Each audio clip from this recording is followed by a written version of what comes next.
The first time I recognized the Yiddish thing was when she talked about Chelm. But she used to read it in Yiddish, but tell us the stories in Polish as a child. In retrospect,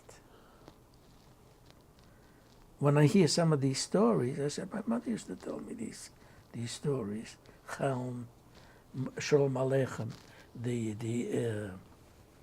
Tevye, the milkman. She would tell me some of these stories, only those that a child could understand and enjoy.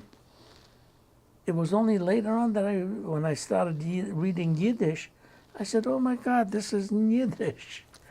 You understand? I only realized, oh, that's where she got it. The Chelm people decided to get a cat because they had. Should I tell you the story? If you'd like to, and you can explain the story behind This is Chelm. your game. You can. Yeah, the people from Chelm were Chelm decided to get a cat. foolish people, right? Yes. Okay.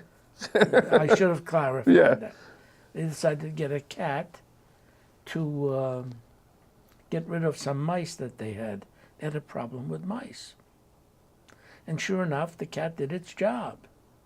And then it became an annoyance. And it got into food that they didn't want it to get into. So they decided they're going to kill the cat. So, and by the way, every time they had to make a decision, the committees got together, they had a meeting, and a decision was made. Of course, you laugh all along. And they decided they're going to take the cat and go up to the tallest building that they had and throw the cat down and kill it that way. Well, a cat, always lands on its feet. So they threw the cat down and she ran away. Came back and started bothering the people again. So again, they had another meeting. And this time they decided they'll get the rabbi to take the cat up there, hold the cat, and jump with it.